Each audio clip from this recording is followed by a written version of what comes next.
মন তো সকলের চায়, কিন্তু যেতে পারি না গরিব মানুষ বলে। যেতে গেলে কিসের দরকার? পয়সার দরকার আছে।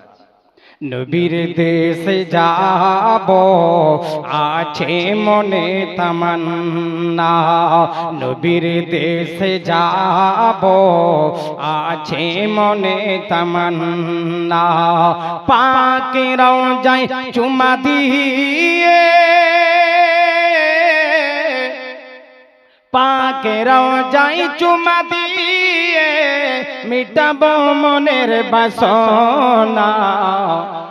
নবীর দেশে যাব আছে মনে তামান্না, নবীর দেশে যাব আছে মনে তামান্না।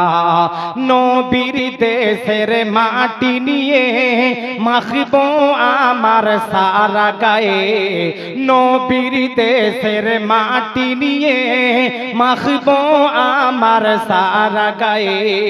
গড়া গড়ি দেব সে ধুলায়, যে ধুলা আছে স্মৃতি নিয়ে। স্মৃতি ভেজানো চারিদিকে দেখিব আমি ঘুরে ঘুরে, মধুর সুরে গাইব আমি, মধুর সুরে গাইব আমি দরুদ সালামের নজরানা। মধুর সুরে গাইব আমি দরুদ সালামের নজরানা। নবীর দেশে যাব আছে মনে তামান্না। সাহাবীরা তার আশিকি হয়ে প্রেমের তারানা গায় জেগে,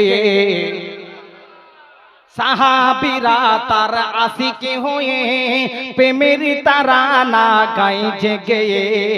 নবীর বাণীকে মাথায় নিয়ে থাকিত তিনার কদমে গিয়ে, নবীর বাণীকে মাথায় নিয়ে থাকিত তিনার কদমে গিয়ে।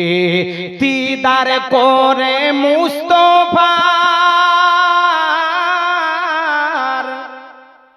দিদার করে মুস্তফার ভোক পিয়াসা মিটিয়ে নেয়। জোরে বলুন সুবহানাল্লাহ। আশিকে যারা ওলি হবে, ওলিকে যারা ভালোবাসবে, মুরিদের মতো মুরিদ হলে পীরের দরবারে গেলে পীরের কথাটা মধুর মধুর লাগবে। আর যারা আশিকে নবী হবে, নবীর নাচ শুনলে মজা লাগবে, এমনিতেই তাদের জবান থেকে সুবহানাল্লাহর আওয়াজ বেরিয়ে যাবে। কোন নেতা যদি মিটিংয়ে সিপিএমের নেতা তৃণমূলের নেতাকে উল্টা পাল্টা বলছে, তাতেই বাহা বাহা দিচ্ছে, হাততালি মারছে। কিন্তু আশিকে যারা নবী হবে, আশিকে রাসূল হবে, সুবহানাল্লাহ বলতে তাদেরকে বলতে হবে না, অটোমেটিক তাদের জবান থেকে সুবহানাল্লাহ বেরিয়ে যাবে। তবে তো আশিকে রাসূলের পরিচয় পাওয়া যাবে।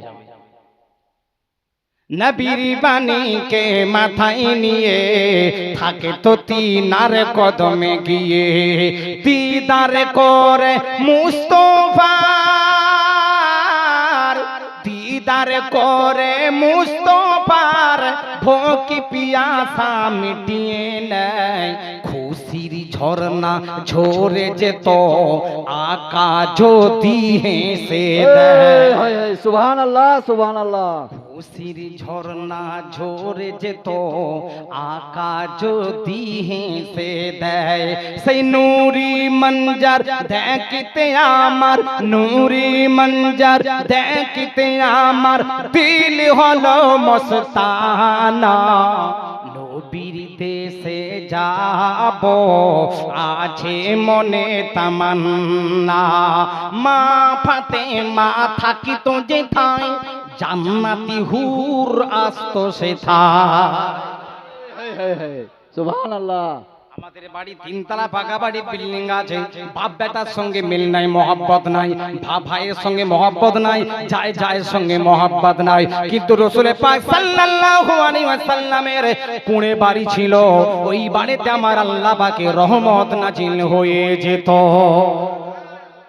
তাই তো কবি বললেন, মা মা থাকিত যেথায় জান্নাতি হুর আসত সেথায় ইমাম দুজনা করত খেলা ইমাম দুজনা করত খেলা জান্নাতি হুরে দেখত সেথায় চাঁদের মতো রোশনি হতো চাঁদের মতো রোশনি হতো ফাতেমার ঘরটা ভরে যেত চাঁদের মতো রোশনি হতো ফাতেমার ঘরটা ভরে যেত খুরমা খেজুরে সাজিয়ে ডালি খুরমা খেজুরে সাজিয়ে ডালি হাসান হোসেনকে দিয়ে যেত খুরমা খেজুরে সাজিয়ে ডালি হাসান হোসেনকে দিয়ে যেত বলতো সবাই নবীর ওসিলায় বলতো সবাই নবীর ওসিলায় কবুল করো নজরানা নবীর দেশে যাব আছে মনে তামান্না নবীর দেশে যাব আছে মনে তামান্না পাখিরাও যায় চুমা দিয়ে পাখিরাও যায় চুমা দিয়ে মিটাবো মনের বাসনা নবীর দেশে যাব আছে মনে তামান্না আমেরিকা চলে গেলে গুনাহ মাফ হবে না কাশ্মীরে চলে গেলে গুনাহ মাফ হবে না দীঘাতে বেড়াতে গেলে গুনাহ মাফ হবে না মক্কা মদিনায় চলে গেলে আর কোনো গুনাহ থাকবে না হয়ে বাড়ি ফিরে হাজী সাহেবরা চলে আসে তাদের গুনাহ মাফ হয়ে যায় কিন্তু সিমলহান্ডার জমিনে এসে যেরকম ছিল তেমনই থেকে যায় পরিবর্তন হয় না কথা ঠিক না ভুল জোরে বলুন হাজী সাহেব হজ করেছে মিথ্যা কথা বলতে ছাড়ে না হাজী সাহেব হজ করেছে ভিতা মারতে গেলে লোকের জমিন বাড়ানোর চেষ্টা করে এরকম হাজী সাহেব আছে না নাই জোরে বল হজ করে ফেলেছে সাইনবোর্ডটা শুধু মেরে ফেলেছে আমি হাজী সাহেব পাঁশকুড়ার বাজারে গেলে হাজী সাহেব বলবে দেবরার বাজারে গেলে হাজী সাহেব বলে লোকেরা বলবে ঘাটালের মার্কেটে গেলে হাজী সাহেব বলে আমাকে সম্মান দেবে এই সম্মানটা বড় কথা নয় আলেম হুয়া তো কিয়া হুয়া আমল नहीं तो कुछ भी नहीं और फूल हुआ तो किया हुआ खुशबू नहीं तो कुछ भी नहीं আলেম হলে হবে না যে আলেমের কোনো আমল নাই ও আলেমের কোনো দাম নাই আর ওই ফুলটার কোনো দাম নাই যে ফুলের কোনো খুশবু না আমার আব্বা এলাকাতে আপনার এলাকাতে আসতেন কি গো আসতেন না সেসব ছিল মোহব্বতের মানুষ গজল করার কথা বললে ছেলেরা চাচা একটু গজল পড়ো না গো অটোমেটিক গজল তাদের জবান দিয়ে বেরিয়ে যেত সে গজল একটা ইন্টারেস্ট ছিল আলাদা স্বাদ ছিল আলাদা আর এখন না ধরছে তো ডুপ্লিকেট গানের নকলই হচ্ছে শুধু একটু ডান্স দিতে পারলেই হলো नबियाना महफिल की गो आलिम हुआ तो क्या हुआ अमल नहीं तो कुछ भी नहीं और फुल हुआ तो क्या हुआ खुशबू नहीं तो कुछ भी नहीं আল্লাহ তোমার ওই মোবাইল ফোন কল টাকা নামিয়ে ঘুরছোটা আল্লাহ দেখবে না সুন্দর স্ত্রী কথা পোশাক পরে ঘুরছোটা দেখবে না গাড়ি আল্লাহ দেখবে না বাড়ি আল্লাহ দেখবে না আল্লাহ অন্তরটা দেখবে স্বচ্ছ আমলটা দেখে তবে আল্লাহ ফয়সালা দেবে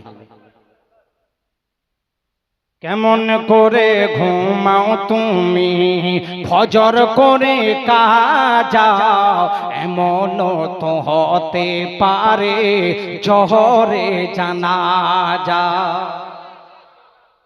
আব্বাস তেন কবরবাসী হয়ে গেছে কি গো অনেকের দাদা গিয়েছে দাদি গিয়েছে নানা গিয়েছে নানি গিয়েছে চলে গেছেন বলে চলে গেছে বাবা আমিও যেরকম জমি জায়গা বাড়ি গাড়ি বাড়ি সব রেখে চলে যাচ্ছি কিছুই সাথে নিয়ে আসতে পারি না বাবা তোমরাও কিন্তু একদিন যখন ইন্তেকাল হয়ে যাবে সব ছেড়ে নিরালাই কবরে আসতে হবে তবে যাবার আগে কিছু আমল সঞ্চয় করে যাও যেমন অনেক ছেলে একসঙ্গে পড়াশোনা করেছিল পাল্লিবার হাই স্কুলে কিংবা বাকুলদার স্কুলে আপনার ছেলেটা মাধ্যমিকের রেজাল্ট ভালো ছিল বলে নাম্বার ভালো ছিল জরির কাজে চলে গেছে কাঠের কাজে চলে গেছে এমব্রয়ডারির কাজে চলে গেছে অসুবিধা নাই তার কিন্তু সার্টিফিকেটটা ছিল কি ছিল সার্টিফিকেট আছে না নাই মাধ্যমিকের ভালো যার রেজাল্ট হবে মাইনা পাবে কত বলুন মাইনা পাবে কত 1,500 টাকা ঘোষণা হয় না ভাই, যাদের মাধ্যমিকের রেজাল্ট ভালো 1,500 টাকা করে মাইনা পেয়ে গেল। আর আপনার আর একটা ছেলে একসঙ্গে পড়াশোনা করত, কিন্তু ক্লাস 8 এ ফেল হয়ে গেছে, 9 এ ফেল হয়ে গেছে, 10 এ ফেল হয়ে গেছে, অবশেষে পড়াশোনা ভালো লাগে না, কাজে চলে গেছে। যত ইচ্ছে চেষ্টা করুক না কেন, ফর্ম জমা করুক না কেন, মমতার আন্টার থেকে টাকা একটা টাকাও পাবে না। কেন? সার্টিফিকেটটা কিসের সার্টিফিকেট? কিসের সার্টিফিকেট? ফেলের সার্টিফিকেট আছে। বান্দা ইন্তেকাল করার পর আমি আল্লাহ দেখব তোমার সার্টিফিকেটটা কি আছে। গুনাহ যদি বেশি থাকে জাহান্নাম যাবে, আর সাথে যদি নেকি বেশি থাকে ফাদখুলি ফি ইবাদি ওয়াদখুলি জান্নাতি। আমল সে बनती है জান্নাত भी জাহান্নাম भी। কেমন করে ঘুমাও তুমি ফজর করে কাজাও, এমন তো হতে পারে জহরে জানাজা। কি গো, কত মানুষ দেখেন না রাস্তাতে অ্যাক্সিডেন্ট হয়ে মারা যাচ্ছে। হ্যাঁ, যাই কি যায় না জোরে বলুন। 80 বছরের বাপ, বুড়ো বাপ বাড়িতে বসে আছে, ছেলে হিরো হোন্ডা মোটরসাইকেল চালিয়ে চালিয়ে খুব স্পিডে বেরিয়েছিল, দেবরার মার্কেটে যেতে না যেতে অ্যাক্সিডেন্ট হয়ে গেছে। কত লাশ রাস্তার মধ্যে দেখতে পাওয়া যাচ্ছে। এ যুবক, মরণ কখন আসবে বলে আসবে না। আল্লাহ নবী বললেন তুমি ডান দিকে সালাম ফিরিয়েছো, আসসালামু আলাইকুম রাহমাতুল্লাহ, বাঁ দিকে সালাম ফিরাতে পারবে কিনা এটাও কোনো গ্যারান্টি নাই। ওই মুহূর্তে মালিকাল মউত আজরাইল আলাইহিস সালাতু ওয়াস সালাম তোমার আমার জানটা কেড়ে নেবে। মোবাইলে দেখা যাচ্ছে অনেক বক্তা ওয়াজ করতে করতে স্ট্রোক হয়ে ইন্তেকাল হয়ে যাচ্ছে। হ্যাঁ গো, কথা ঠিক না, জোরে ভুল বলুন। রাত্রে বেলা ঘুমিয়েছিল, সকাল বেলায় বিছানাতে লাশ হয়ে গেছে, ডাক্তার দেখার টাইম হয়নি, বিবি সামনে ছিল ডাকার টাইম হয়নি, সামনে বিবি ঘুমিয়ে আছে ডাকার সুযোগ হয়নি। বিবি তখন কাঁদতে কাঁদতে বলল, আমার স্বামী তুমি হলে সব থেকে দামি, কিন্তু ইন্তেকাল করার আগে একটু আমাকে বলা দরকার ছিল, আমার হাতে পানিটা তোমাকে খাওয়াতাম, কিন্তু সে সুযোগও হয়নি। এগো কথা ঠিক না ভুল, জোরে বলুন বাবাজি।